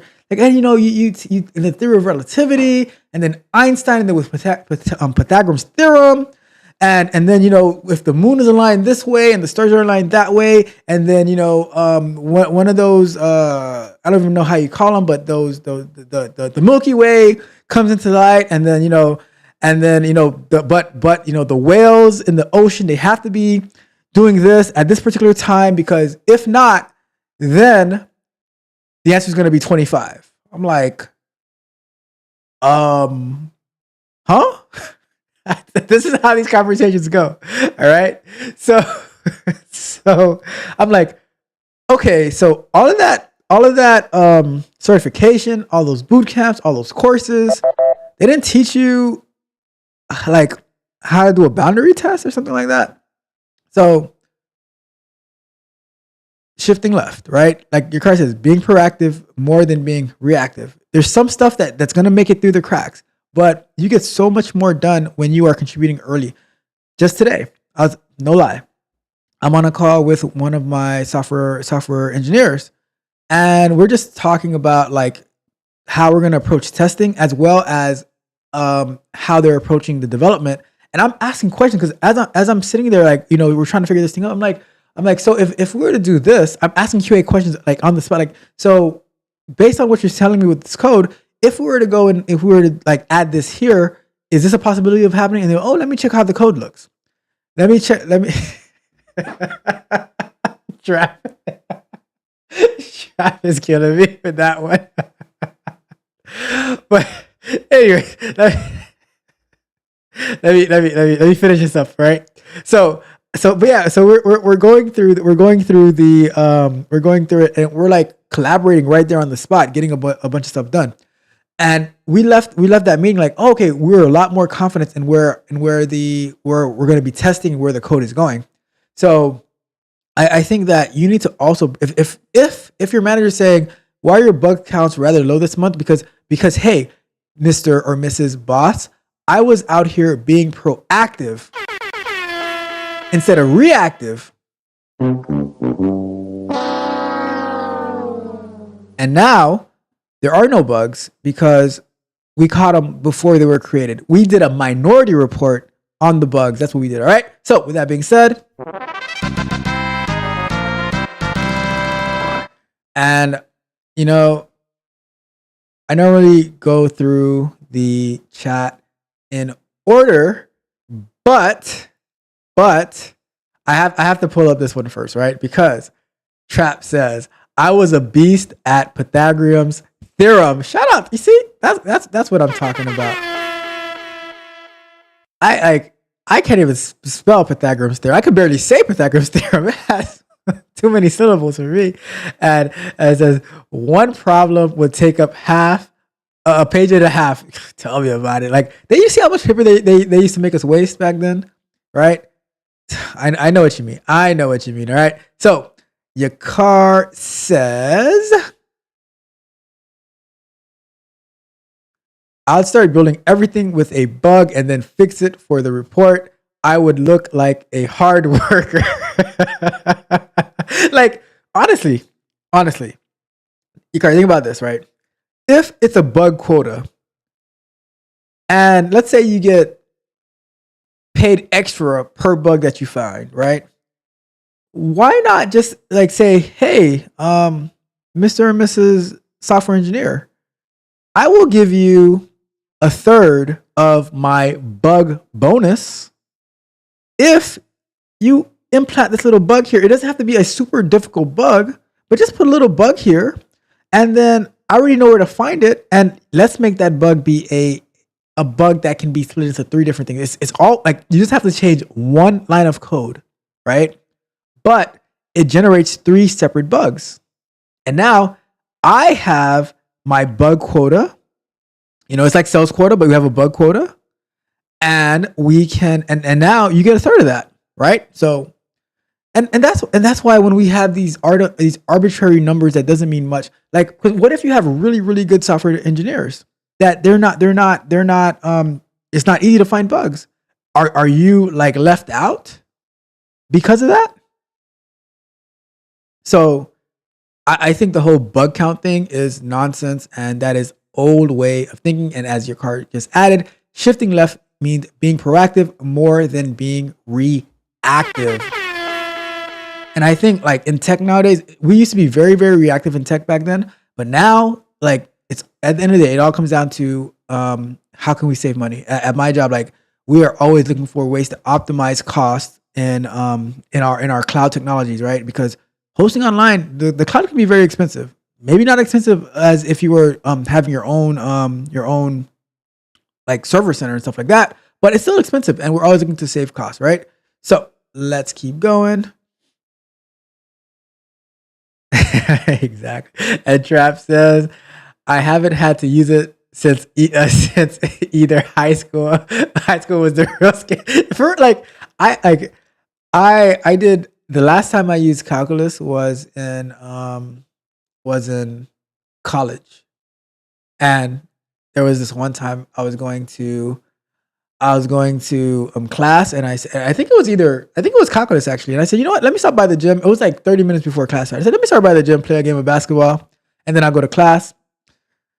I said, all right, ready to go to class. I checked my watch, and it was like 2-3 hours later. I'm like, ooh, I guess I missed class for today. So that, I don't know why I told that story, but it felt relevant. It felt relevant. All right. All right, let's get to our last question of the night. But if you haven't done so already, do me a big favor. Go ahead and like the video, share the video, subscribe to the channel, hit the notification bell so you can know every single time that we go live and drop new content. If you are in need of one-on-one technical coaching and additional exclusive content to help you level up, go over to www.techcoachralph.dev. All right, so last question of the night before we call it a night. All right, so we are going to pull up question number 8. My ex company wants me back. I have mixed feelings about this. I have mixed feelings about my ex company wanting me back. What do I do? What do I do? All right. So with that being said, let's get to it. Another one.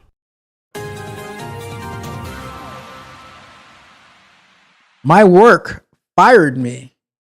I went to a competitor. Now they want me back. I was fired from my employer after 2 years with the company. The reason for the firing was they were downsizing after a bad year and didn't need me anymore. I was angry, but understood.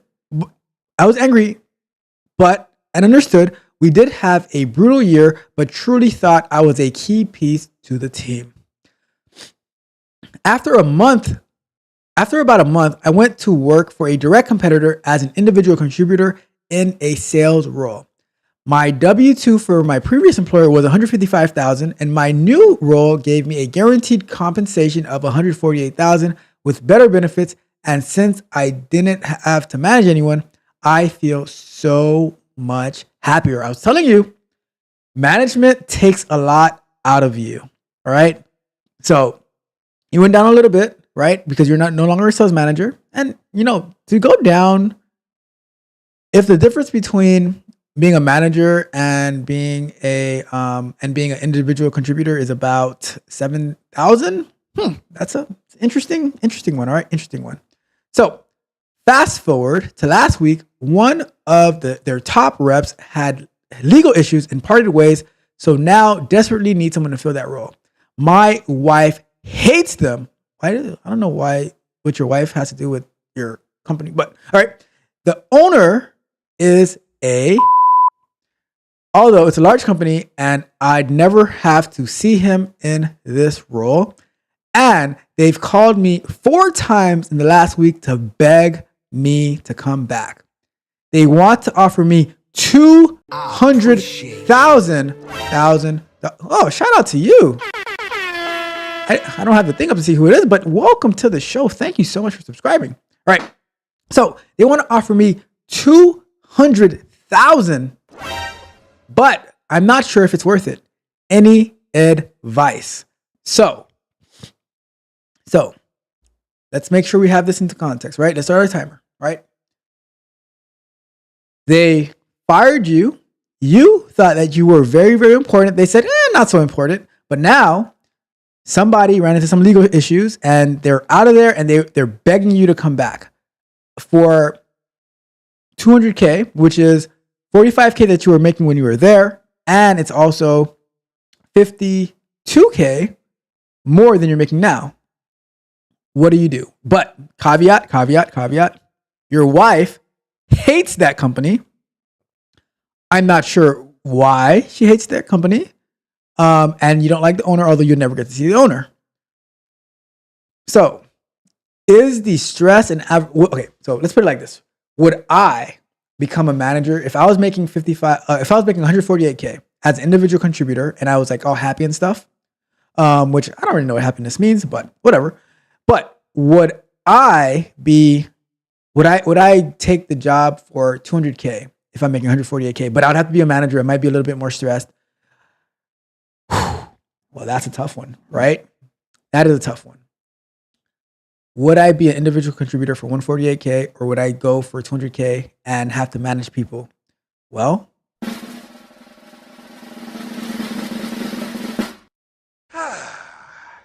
Money. I'm going for the 200K. I'm sorry. Call me a seller. I'm going for the 200K, right? I will be, all right. You might be a little young for this one, right? But for all my people who grew up watching Fresh Prince, do you remember the episode when they were going on the game show and Jazz and I forgot what the other friend's name was, but the tall one with the big eyes, they were trying to get Will to pick them or one of them to go on the show, and Will chose Carlton because Carlton, he was supposed to be the smart one and everything like that. And there was a line that Will had because he's like, "Oh my goodness, how do I choose? Do I pick? Am I able to get over my two best friends not being my friend anymore because I want to go win this car and this money, or it was win a car?" And he thought about it for a second, right? He was like, "I'm not sure." And he said, "Well, I'm going for the car because the wind in my eyes will dry my tears." Right? And that's how I feel. You know what? I am more than happy look at that. I am more than happy to sacrifice some happiness to get the bag we do not miss. Right? I'm like, no. Like 200. That's and guess what? You worked for them, and see, this. I think you might be a little bit bitter. I think just a little bit bitter because you were upset 2 months ago when they got rid of you. Right? You put your blood, sweat, and tears for 2 years, and then 2 months ago, right? Was it 2 months ago? 2 months ago? Yeah, about 2 months ago. They got rid of you because you thought you were integral, and they said, about a month ago, actually. Yeah, about a month ago. You thought you were an integral part, and they said, not so much, but now they need you. It's business. No hard feelings. It's business. It's not like you left them. See, it's one thing if you leave, right? But they got rid of you, and now they're like, hey, and it was purely a business decision.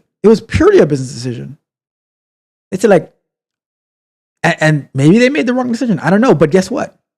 If they had kept you, you would still be at 155, right? Now they're like, hey, we want to bring you back. And we know we kind of did you a little dirty back then. But how about we make it up to you? And you know what? You can buy my love. You can buy my love. Money. Cause for additional 55K, let's do it. Everything is in the past. It's all forgiven. We're good to go. Let's start over, right? How does this go? Like when you had a breakup and then and it's been 2 months and you're like, you know what? It was better. Like you both agree things were better when we were together. So let's start over. Let's just start over. Let's do it over. Let's do a do over, right? Because are we really gonna give all that up? And it's you know what? We're gonna throw in an additional 45K into what we used to pay you. And guess what? You can probably still negotiate.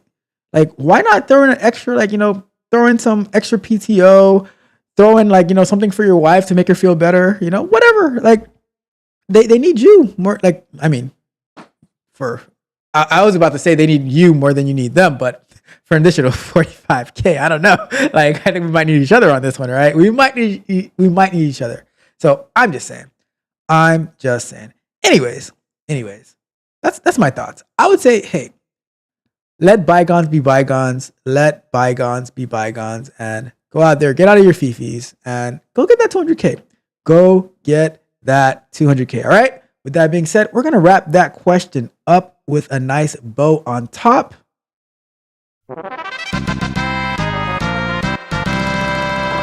And we're going to go to the chat and see what's going on, because I am curious to see what you guys think about this one. And then we're going to wrap it up for tonight. All right. So we got.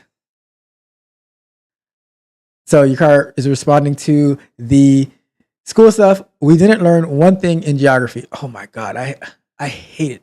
Like, I hate it. I had geography in 6th grade and it was, I don't want to talk about it. I am not even going to talk about geography. You know what? That's enough. I don't want to talk about continents and stuff like that, you know? Well, all right. I'm gonna come back to that. Let's circle back, right? Because your car, I take it back. Let's bring back up the geography. Do you remember during the Atlanta trials with Fannie Willis and Nathan Wade, and one of the attorneys, they asked DA Fannie Willis, have you ever been outside of the continent? And I think if she had paid a little bit of attention in geography, she would have known what's inside the North American continent and what's not inside of the North American continent, and say like, I don't know, we went to Belize, so is that on another continent? I don't know. So I think that a little bit of geography never hurt anybody, right? Maybe we don't need to major in it in college. Like, you should not major in geography in college, right? Don't major in it. But maybe you should probably pay attention in 6th grade in geography, all right? I am just saying, hey, don't at me. Don't at me, all right? So, Pluto hit us up, says, been listening, but what do you think, what do you think of that one YouTube channel with nearly 2 million videos? From an engineering perspective, how expensive are we speaking this one AI channel is hurting YouTube? I don't know which channel you're referring to, but I can still give an idea about it. So, are those videos monetized in any way? If they are monetized, then YouTube would be like making money off of it. If they're not monetized, then YouTube could shut it down. Like, put it like this: if they were hurting YouTube, YouTube could shut them down. Like, YouTube doesn't have an obligation to keep them up. If they are violating some type of policy or something like that, that's going to be detrimental to YouTube's bottom line, then they get them out of there. Like, you know, there's always a debate about like, platforms and free speech and stuff like that. YouTube is paying the cost, and like same as like Facebook and stuff like that. They have to pay for those servers and stuff like that. So it's not a quote unquote open platform.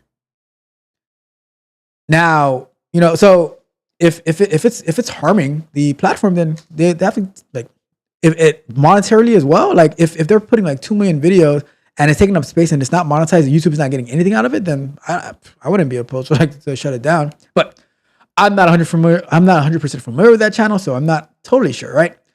And so it says, if they didn't appreciate you the first time, the second time ain't gonna be much better, I think. Look, Pluto. Show me your appreciation and how much you pay me. Money. When you stop, because you can be like this, right? I appreciate you. But how much you appreciate me if like you're not paying me, you know? So if the company is like, you know what, we were wrong, let bygones be bygones, we're gonna throw in an additional 200K and a car and a company car, I'm like, okay, hey, why not, right? But if you're like, hey, we want to bring you back, but we're actually gonna bring you back at 135K, I'm like, nah, it's okay, I'll hang out with these other people over here, right? So that's what I'm saying, right? Just show me you appreciate me, right? Show me you appreciate me. Don't tell me you appreciate me. Show me that you appreciate me, all right? And The guy says, don't spin the block. She always wants you when you are with someone.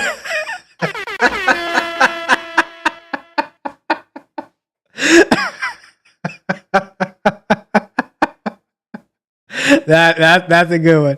That is a good one right there. And Trap says, I'm taking the 200K. Thank you for your patronage. For real, for real. And Ferris says, happy wife, happy life, but happy bag, happy price tag. Can't say it any better myself right there, right? And okay, so see the voice of reason here, right? Trap says, take your fifis out of it. There's a bigger picture here. Take the 200K and run it up. See? Run it up. Because guess what? Now you get that 200K and you go from there. You take that, live off you should be living off less, but live off the 148K. Take that extra 52K and put it to start working for you, right? And now run that 52K up. And if they get rid of you again in another 2 years where you're making 200K a year, then go about your business. But enjoy it while it lasts. All right. So just saying. I agree. And Ferris said, what would he do? What he would do if I had the chance, get that 200K offer letter and go back to the new company and see if they will offer the same or more and screw the old company. That's called negotiation. That's not screwing the old company. That's called negotiation. Because guess what? You get that 200K offer and you say, hey, Mr. Direct Competitor, hopefully you didn't saw it. Well, guess what? The non-compete is in effect, right? So that means you can go. Right, so you go back to that direct competitor, and you say, "Hey, Mr. Direct Competitor, Mrs. Direct Competitor, my old company, my ex, is back, and she doesn't want us to be in a relationship anymore. She wants me to go back. She said that it was not a good idea for us to separate, and she wants me back, right? Or he wants me back, whatever, whatever. He wants me back, right? So, and my ex is offering me 200K, 52K more than you're offering me to go back home, right? To go back home. So what do you want to do? And they say, well, we can offer you 215K, right? But these are going to be the stipulations, right? And then you can go back to your ex and say, hey, ex, they're offering me 215K with these additional benefits. What can you do? And you play it that way. Like I'm not looking to screw the old company. I'm looking to level up. So if the new company wants to hook me up, then cool. But if they're like, oh, we can't afford it, then hey, I guess I have to go back home. Ferris says, play both sides. Your card says, I would tell them to throw in a Birkin bag. My wife is pissed at you. Hey, what you gotta do? Like, hey, see, and that's the position that, see, this is the position you want to be in. You want to be in a position that they need you more than you need them. Simple, right? And it's all about negotiation, because guess what? If it was the other way around, they would negotiate with you. So it's all business at the end of the day. It's all business. Don't get your, like Trap say, take your fifis out of it. Take your fifis out of it, right? And Blue says, yeah, they're monetized. So that's, if they're monetized, then YouTube is getting their cut, right? YouTube takes like 30%. So they're getting their 70%, YouTube getting their 30%. Then I don't know if it's like negatively impacting YouTube to that extent, so not sure. That's a good question. That is a great question though. And then what the channel does is take Stack Overflow questions and automate them into video. That is pretty cool. Actually. And the thing is, like, if it's adding value, if people are finding it useful, then that's pretty cool. I don't know. I have to look at it. I have to see the channel, but that sounds pretty cool. Sounds useful as well. Look into it. Good video. Yeah, I'm definitely gonna look into it. That sounds pretty cool. And Chelsea, they took a trip to Belize and then asked, she acted like it wasn't outside of North America. That's, but she might have genuinely not known, right? She might have genuinely not known. Like, I wouldn't be surprised if you didn't know. But, your car. They said it costs a G, all right? They said it costs a G. So, all right, I gotta get out of here. I gotta get out of here, right? So if he has a non-compete signed, that negotiation wouldn't work. So, Ferris, just last week, I think, the government or something like some part of the government, they passed a law or something or a rule that non-competes are no longer in effect starting, I think, October or August. I think August. Non-competes are no longer in effect as long as you are not a upper level, like a VP or C-suite. So that's why Mitch is a VP of data analytics here, because that way I can enforce non-compete and he can't go anywhere else. So yeah. So if he signed a non-compete, but not exactly as well though. Because a non-compete is just a contract, and you can get bought out of a contract. So let's say you violate the non-compete and they sue you, but if the other company is willing to pay, like if they really need you, if they really want you, and that's how a lot of developers and stuff like that, they're able to go to these other places, because even when you have that non-compete, you can get bought out of it. And if whoever's willing to pay it to buy you out, it's like a contract. Like you see how in the NBA they'll buy a player out of their contract. It's the same thing for the most part, Everything is the same. It sounds different in the NBA, but they can buy you out of the contract, right? But with that being said, we're going to get out of here. We are going to get out of here. We had a great night. Thank you guys so much for tuning in. If you haven't done so already, do me a big favor on your way out. Go ahead and like the video, share the video, subscribe to the channel, hit the notification bell so you can know every time that we go live. If you need personalized help, one-on-one coaching, go over to www.techcoachralph.dev. Your car. Thank you, as always. Trap, thank you so much. I always appreciate when Trap is around. Thank you so much for being here. Ferris, thank you so much. Are you streaming tomorrow, Ferris? Because your show yesterday, it was absolutely amazing. Love the AWS work that you were doing. The Kubernetes stuff, I was locked in. I was at home, so I was on my phone trying to zoom in to see what was going on, but it was awesome. Yep, keep researching. Like, even if you have to research live, do what you got to do. Like, it's really cool to see I appreciate seeing the challenges and stuff like that you're going through, all that stuff. So really appreciate it. Mitch, thank you so much. Darcel, thank you so much. Miss Jennifer, thank you so much. Everyone who stopped by, I really appreciate you all. I'm gonna get out of here. Gotta go eat. Gotta go sleep. All that good stuff. See you guys in the morning. Remember, tomorrow morning we are going to be pushing we're going to be building our app so that we can push it to the app stores, and we can wrap it up. So with that being said, I'm going to get out of here. You guys have a wonderful night. Thank you. You guys are the best. See you guys tomorrow. Take it easy.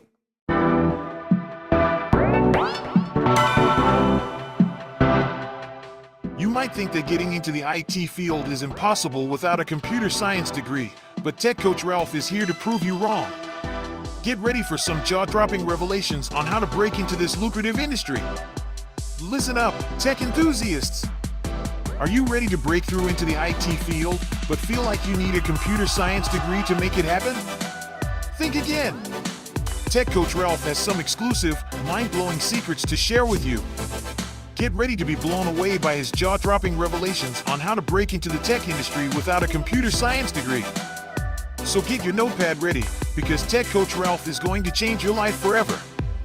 Buckle up, because you're about to embark on a journey to success in the IT field.